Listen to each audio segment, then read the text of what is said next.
Look, I have company.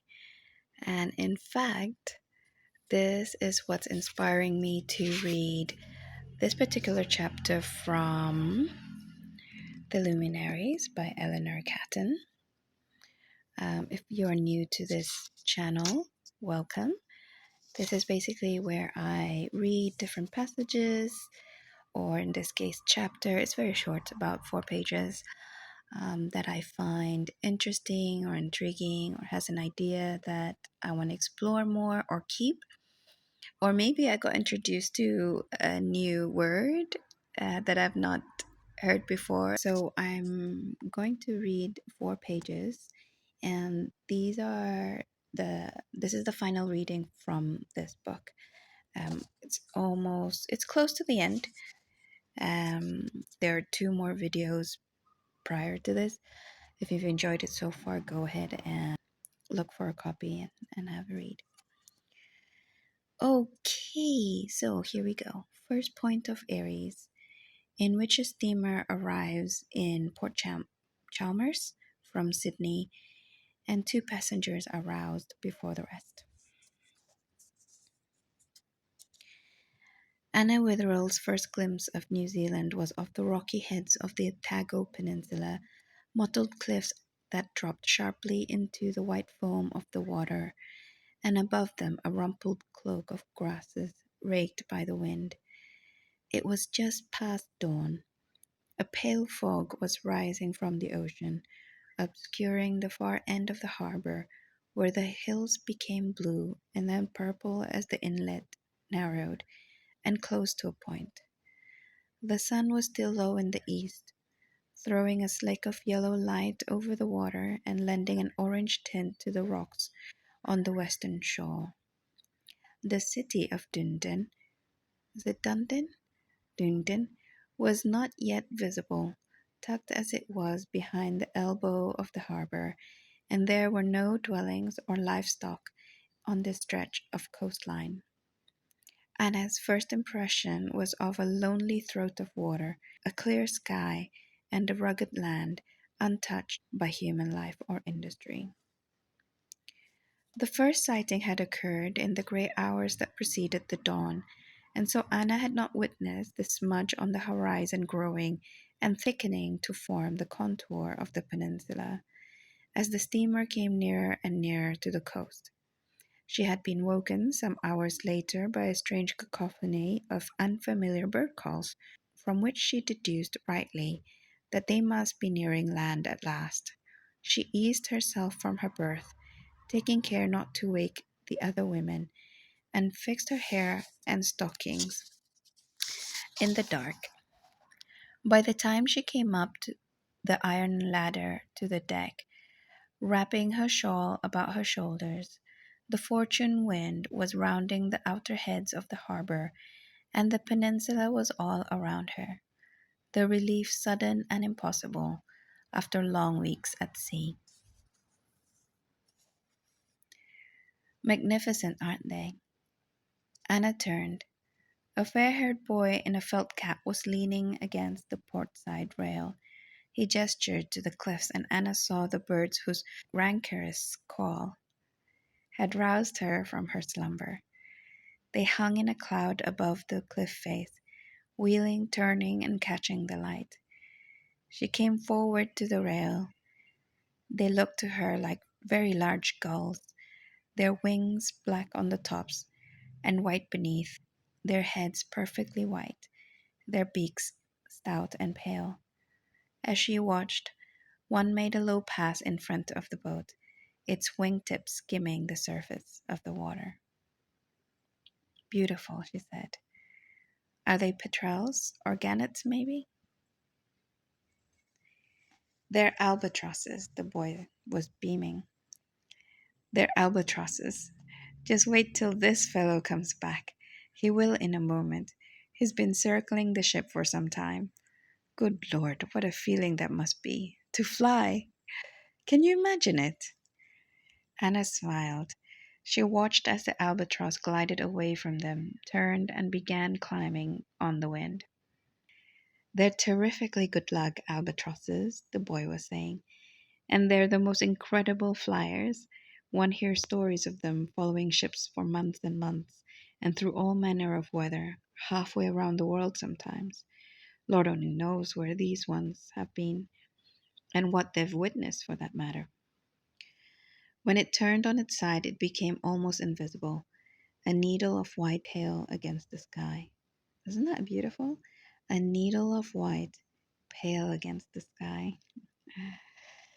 So few birds are truly mythical, the boy went on, still watching the albatross. I mean, there are ravens, I suppose, and perhaps you might say that doves have a special meaning too, but no more than owls do or eagles. Albatross is different. It has such a weight to it, such symbolism. It's angelic almost. Even saying the name, one feels a kind of thrill. I'm so glad to have seen one. I feel almost touched. And how wonderful that they guard the mouth of the harbor like they do. How's that for an omen? For a gold town. I heard them calling. That was what roused me. And I came topside because I couldn't place the sound. I thought it was pigs at first. Anna looked at him sidelong. Was the boy making an overture of friendship? He was speaking as if they were close familiars, though in fact they had not exchanged more than perfunctory greetings on the journey from Sydney, Anna having kept largely to the women's quarters, and the boy to the men's. She did not know his name. She had seen him from a distance, of course, but he had not made any particular impression upon her, good or bad. She saw now that he was something of an eccentric. Their calling roused me too, she said, and then, I suppose I ought to go and wake the others. It's too perfect a sight to be missed. Don't, the boy said. Oh, don't. Would you mind? I couldn't bear to have a crowd of people jostling about, not at this hour. Somebody's bound to say, instead of the cross, the albatross, or he stoppeth one of three. And then the rest of the journey would be quite lost to argument. Everyone trying to piece together the poem, and quarreling over which pieces go where, with each man trumping the next and showing off his memory. Let's just enjoy it for ourselves. Dawn is such a private hour, don't you think? Such a solitary hour. One always hears that said of midnight, but I think of midnight as remarkably companionable. Everyone together, sleeping in the dark. I'm afraid I'm interrupting your solitude, Anna said. No, no, the boy said. Oh, no. Solitude is a condition best enjoyed in company.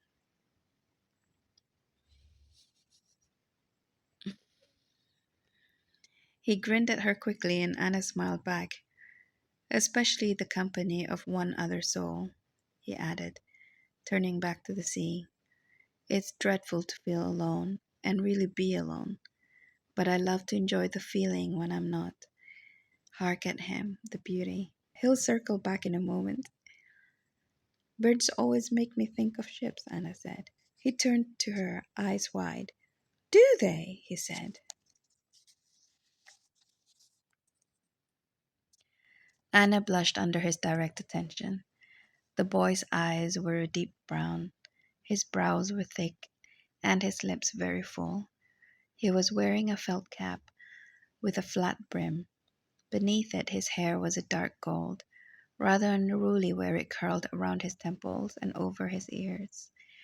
Clearly it had been cropped close some months ago, and he had not returned to the barber since. It's just a fancy, she said, becoming shy. But you must follow through, said the boy. You must. Go on.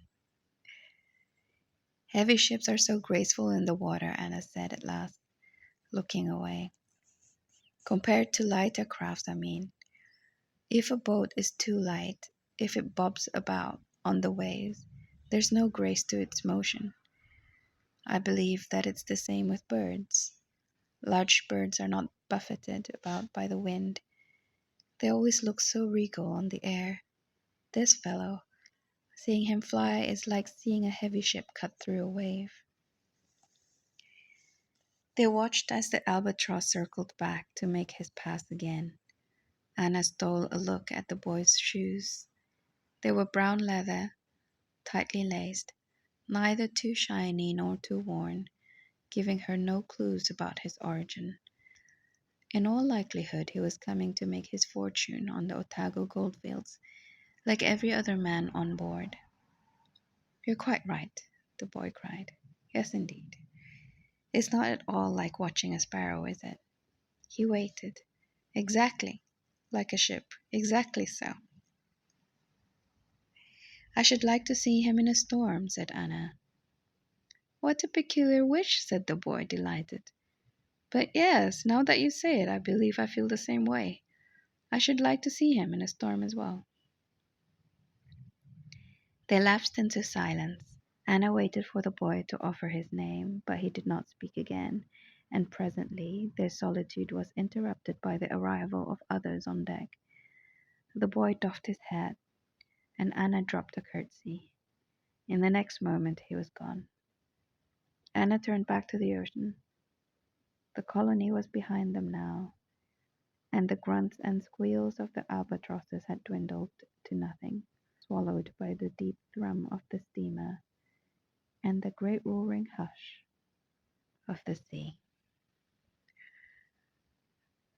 I loved the description there. It really made me feel like I was topside with them, quite close. In fact, the invisible third wheeler. And now I'm wondering about solitude shared. Well, thank you for being here. See you tomorrow with another book.